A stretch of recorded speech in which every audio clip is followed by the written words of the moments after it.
Эрдэнэт хотын өдрийг ухтан төрийн болон төрийн бус байгууллагууд иргэд рүүгээ чиглэсэн олон арга хэмжээг хэрэгжүүлж ажиллаж байгаагийн нэг нь аймгийн засаг даргын удирдамжийн дагуу онцгой байдлын газраас гэр хорооллын айл өрхүүдээр орж ахуйн гал гарахад нөлөөлөх зүйлүүдийг шалгаж зөрчлөлийг арилгуулж заавар өгч ажиллаж байна. За манай орхон аймгийн онцгой байдлын газраас Эрдэнэт хотын өдрийг тохиолдуулан удирдамжийн ажлыг зохион байгуулж ажиллаж байна. За өндөр болохоор гал гамшигын аюулаас өрсөн сэргийлэх айл өрхүүд одоо аж ахуйн нэгж байгууллагуудаар хүслэг шалгалтыг зохион байгуулж ажиллаж байна. За удирдамжийн ажлын дагуу даваа тугагийн одоо айл өрхүүдээр хүслэг шалгалт хийхээр одоо ингээд төлөвлөн өнөөдрөөс эхлээд явж байна. Энэ удирдамжийн ажлын хүрээнд за аймгийн багуудын засаг даргын нарт мэдээлэл сургалтын орлоо. За сууц өмчлөгчтэй холбоотой захирлалт бас мэдээлэл сургалтыг орсон байгаа. За тэгээд ерөнхийдөө айл өрхүүдээр хүслэг шалгалтыг хийж байгаа. За урьдчилан сэргийлэх чиглэлээр одоо арга зүйн зөвлөгөө өгч ажиллаж байна. Одоо айл өрхүүдээс илэрч байгаа ерөн зөрчил гэх юм бол одоо хүйтний үйлдэл эхэлсэнтэй холбогдуулаад одоо хэд галгаанаас одоо их галтан үрийн тоохрол гарч байна.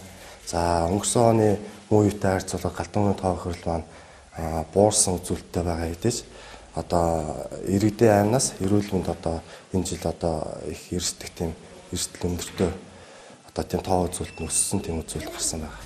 Тийм болохоор одоо ард иргэдийгээ галтан үрийн аюулаас урьдчилан сэргийлэхэд за одоо өөрсдийн одоо аюул байдлаа сайн хангаж ажиллахыг одоо ажиллаж амьдрахыг одоо зөвлөж байна да. Тэгээ хизээ нэг цаг тэр нэг температурын Энэ оны хувьд Орхон аймагт нийт 77 галт үүмэр гарсан байна. Үүний 11 дуудлага нь Даваат баг дээр гарсан. Мөн уг баг дээр өнгөрсөн 7 хоногт айлын яндангаас байшингийн дээвэр дээр очунан цогшиж байхыг тус багийн иргэн харж онцгой байдал цаг алдалгүй дуудаж тус айлыг шатгаас өмнө зогсоож чадсан байна. нөгөө цог эднэр чинь уунж гал гарах. Аймгийн засаг даргаар батлагдсан удирдамжийн дагуу манай баг дээр одоо галт өмрөөс урьдчилан сэргийлэх ажил аврах галандрах одоо 81-р анги манай даваа тогийн ажиллалнаас 5 хүний бүрэлдэхүүнтэй бас сайн дурын 15 гишүүнийхээ бүрэлдэхүүнтэй ингээд нийт 22 хүний бүрэлдэхүүнтэй одоо энэ галт өмрөөс урьдчилан сэргийлэх ажлын канал шалгалт хийгдэж байна. Баг дээр одоо бол иргэдэд бас гэмтэргээс урьдчилан сэргийлэх галт өмрийн аюул осод гэмтээс урьдчилан сэргийлэх чиглэлээр иргэдэд сургалт мэдээлэл өгөх одоо мэдээлэл брошюрт хараах зэрэг ажлуудыг бол тогтмол хийж байгаа. Ер нь бол энэ жил нөгөө хөршийн холбоо сайжруулах жилээ гэдэг ер нь гудам болгон бол хөршийн холбооны ахлагчтай. Тэр ахлагч нартайгаа хамтраад бол нэлээд ажлыг бас хийж хөвшүүлж ажиллаж байна. Тэгвэл одоо бас саяхан манай баг дээр бас нэг галт өмрийн аюул гарах шахсан.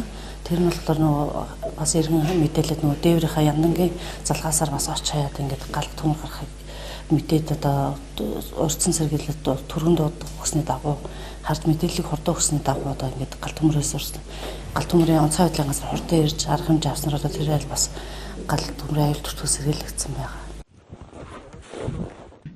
Уг шалгалтын ажлыг цаашдаа үргэлжлүүлэн гэр хороолтын бүх багийг хамруулах төлөвлөгөөтэй байгааг нь. За даваа тог дээр галт төмөр өнтрөх аврах 81-р ангийн 18 алба багч мөн даваа тогийн ажлын алба ингээ хамтарсан галын аюулаас урьдчилан сэргийлэх үзлэг шалгалтаар хийгдэж байна. Даваа тог дээр нийт 324 өрхтэй 24 гудамжтай. Үүнээс одоогийн байдлаар нэг 60-аад айл өрхөөр хамрагдсан байна. Дийлэх зөрчил нь болохоор 50-70 төмөр байхгүй. Мөн цэглгааны зөрчил, мөн өвсний бүтээлэг байхгүй. Мөн гэр хоорондын зай алдагдсан. Иймэрхүү дийлэнх зөрчил илэрч байна. Үүн дээр одоо оройн 18 цаг хүртэл ямарчсан галын аюулаас урьдчилан сэргийлэх үзлэг шалгалт хийгдээд нийт дүн гарах баг. Зөрчлөө арилгахын тулд болоод нэгдүгээрт бол сануулах арга хэмжээ өгж байна. Хоёрдугаар газар дээр нь засуулах арга хэмжээ авч байна. Мөн энэ зөрчлийг арилгах болон хойштоо энэ зөрчил тал дээр анхаарал санамж өгч заавар зөвлөгөө өгч ажиллаж байна. Иргэдэд хэлэхэд нэгдүгээрт нохоогоо уяатай байлгахгүй байна. Хоёрдугаарт гэр орондоо хараа хяналтгүй хүүхдүүд их орхиж байна. За сая би 5 айлаар ороход нэг айл нь зүгээр бага насны хүүхэд гэртээ ганцаараа эзэн харагдaltaв байхгүй. Мөн тахир дотоо хөгжлийн бэрхшээлтэй иргэдэг ямар ч нэг зах хөнгөө орхиж гарцгааж байна. Энэ талдаа манай иргэд сонос төрөмжөд дэвшлүүлж ингэж хамтарч ажиллаарай гэж хэлмээр байна. 2018 онд энэ мэтчлийн иргэдийн хайхрамжгүй байдлаас шалтгаалan ахын галт үүмрийн улмаас 6 хүн нас барсны 3 хүүхэд байжээ.